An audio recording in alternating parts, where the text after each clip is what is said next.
He didn't come across as the kind of man who needed to control things. That was the part that caught me off guard. He was 51, a senior partner at one of Vancouver's oldest commercial real estate firms, the kind of man who wore wool blazers in October and remembered the names of everyone's children at the Christmas party. Polished. Considered. The kind of man you'd describe to your mother and watch her nod approvingly. I was 28 when we met. I was working as a registered nurse at Vancouver General, picking up extra shifts in the cardiac unit, sending money home to help my younger sister finish her nursing degree in Halifax. I wasn't looking for anything. I wasn't not looking either, I was just living. We met at a fundraiser for BC Children's Hospital. A colleague had dragged me along. He was standing near the bar, not holding court the way those men sometimes do, just talking quietly with someone from the hospital foundation board. He caught my eye and smiled, and it wasn't a smile that asked for anything. That was what I told myself later. I was wrong. His name was Richard. Not Rick, never Rick. Richard. We dated for 5 months. He was attentive in the particular way that men with resources can be dinners in Yaletown. A weekend in Tofino in November, he asked about my patience. He remembered small things. I thought that meant something. When I found out I was pregnant, I was sitting on the edge of my bathtub in my apartment in Mount Pleasant at 6:15 in the morning, still in my scrubs from a night shift. I stared at the test for a long time, not with panic, just with a stillness that I hadn't expected. I called Richard that evening. I said I needed to talk to him in person.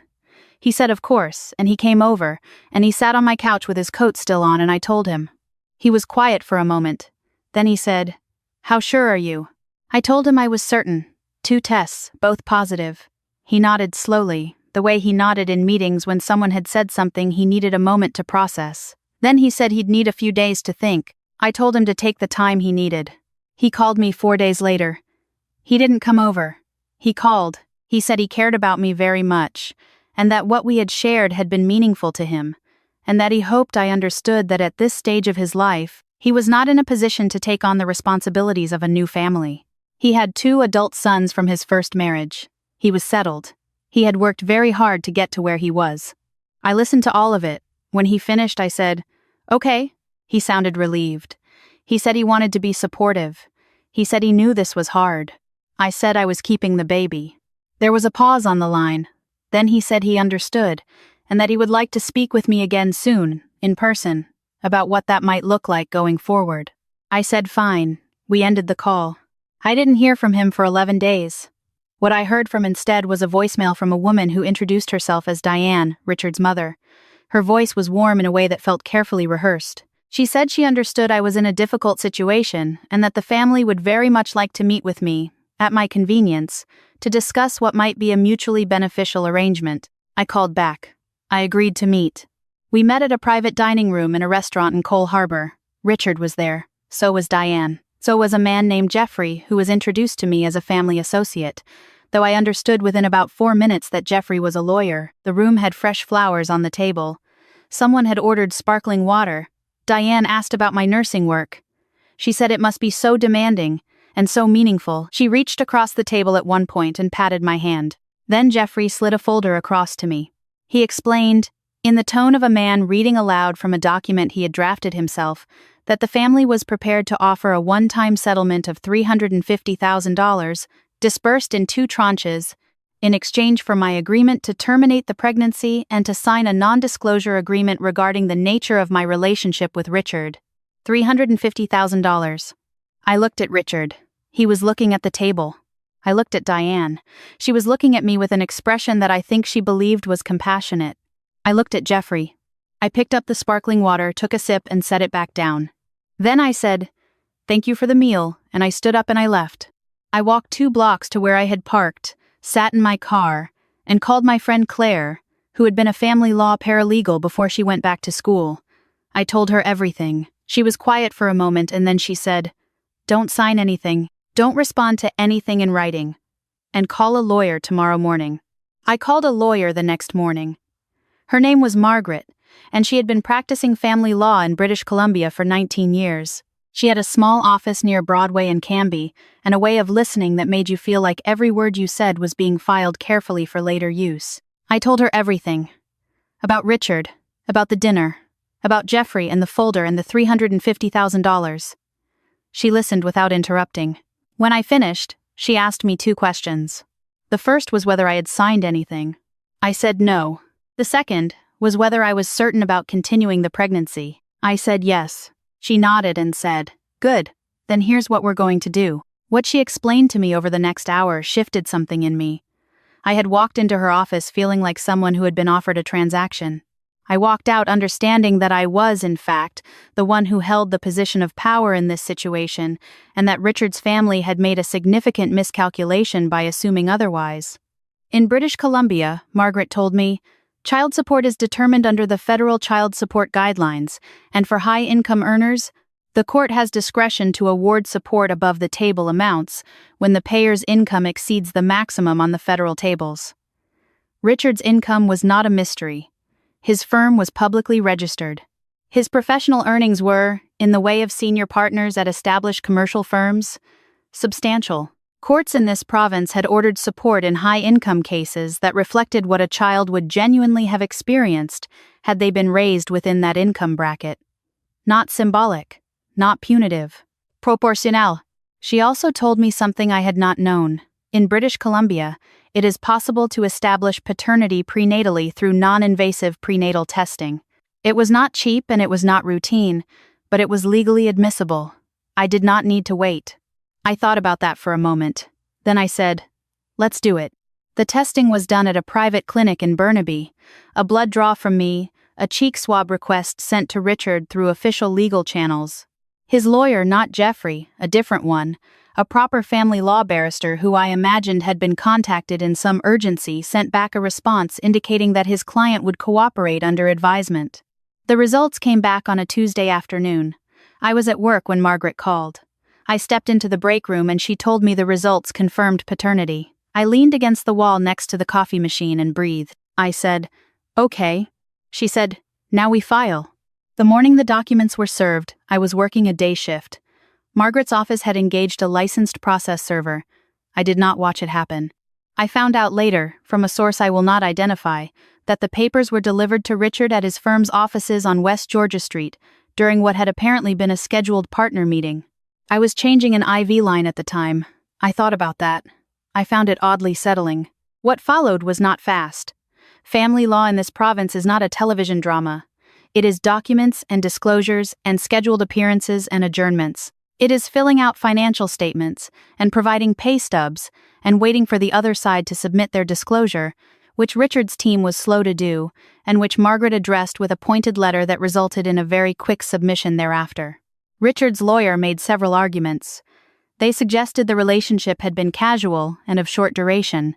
They questioned, briefly, whether my timeline was accurate, a line of argument that became significantly less tenable once the prenatal paternity results were on record. They raised questions about my financial needs, which Margaret addressed by noting calmly that child support in Canada is not about the mother's needs. It is about the child's right to be supported at the standard of living of both parents. That one, I was told, landed quietly in the room. At one point during the process, Richard's mother called me again, not through a lawyer this time, directly, on my cell phone, at 9 p.m. I almost didn't answer. I did. She said she wanted to speak woman to woman. She said she hoped I understood that this situation was difficult for everyone. She said Richard was a good man who had simply not been prepared for this, and that she hoped I could find it in my heart to consider what a legal battle would do to her grandchildren, meaning his adult sons, the ones I had never met. I listened. When she finished, I said, "Diane, I'm going to need you to direct any further communication through my lawyer." She made a small sound. Then she said, "You're being very rigid about this." I said, "I'm being very clear about this. There's a difference." She hung up. The next call from that number, which came 3 days later, went directly to Margaret's office. There was a point, somewhere around the 5th month of the process, when I sat in my apartment one evening and felt the particular weight of doing something right that is also very hard. My back ached. I was deep into my 2nd trimester. I had worked a 12-hour shift and eaten toast for dinner, and there were 3 separate document requests sitting in my email that I needed to review. I called Claire. She came over with soup from the Thai place on Main Street and sat on my couch and listened to me talk for an hour. Then she said, "You know what the worst part of all this is?" I said, "What?" She said, "That you have to fight this hard for something that should have just been given. I thought about that for a long time afterward. My daughter was born in April. I named her Nora. She was 7 pounds, 2 ounces, and she came into the world in the delivery room at BC Women's Hospital with her eyes open, already looking at things, which the midwife said was unusual, and which seemed to me entirely fitting. Richard was not present. He had not asked to be.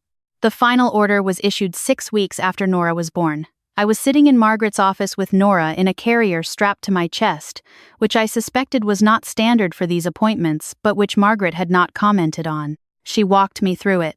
Monthly child support calculated under the federal guidelines, adjusted for Richard's disclosed income, which had come out through the financial disclosure process, and which was higher than I had imagined, though not higher than Margaret had estimated. A provision for Section 7 expenses, childcare, medical, extracurricular to be shared proportionally. A clause establishing that the support amount would be reviewed as Nora aged and as Richard's income changed. It was not $350,000 for my silence. It was ongoing, legally enforceable support for my daughter, indexed to the income of her father, for the duration of her childhood. I signed the acknowledgement copy. Margaret handed me a pen and then handed me back my copy of the order and said, "You did well." I looked down at Nora, who was asleep against my chest. One small fist curled near her chin. I thought about the dining room in Cole Harbor, the fresh flowers, Jeffrey and his folder, Diane's hand patting mine, $350,000 and a non-disclosure agreement, and my agreement to make it all go away. I thought about walking out of that room and sitting in my car on a Wednesday afternoon in a city I had built my own small life in, and calling Claire, and deciding, without drama, that I was not going to disappear. What I want to say to anyone who finds themselves in that room, across that kind of table, on the receiving end of that kind of offer, is this. The offer itself tells you everything you need to know. It tells you what they are afraid of. It tells you what they believe they owe. And it tells you, if you are willing to hear it, that they are counting on you to believe the same things about yourself that they believe about you. I did not believe those things. I walked out. I called a lawyer. I built a record. I let the process do what the process is designed to do. Richard is not in Nora's life. That is his choice, and it is one that courts in this province cannot compel him to reverse. What courts could do, and what they did, was ensure that his financial absence does not become Nora's burden. She is 14 months old now. She pulls herself up on the edge of the coffee table and looks at me with an expression that is, I am told, exactly mine. She has her father's coloring, and her own personality, which is determined and curious, and entirely unimpressed by the rules. I could not be more proud of her. I did not get $350,000 to walk away from her. I got something no amount of money in that folder could have bought. The knowledge that when I was asked to make my daughter disappear, I smiled, said nothing, and walked out to go file instead. Protecting her was never selfish. Staying silent would have been. And there is nothing, no dining room, no family associate, no amount on a piece of paper that was ever going to convince me otherwise.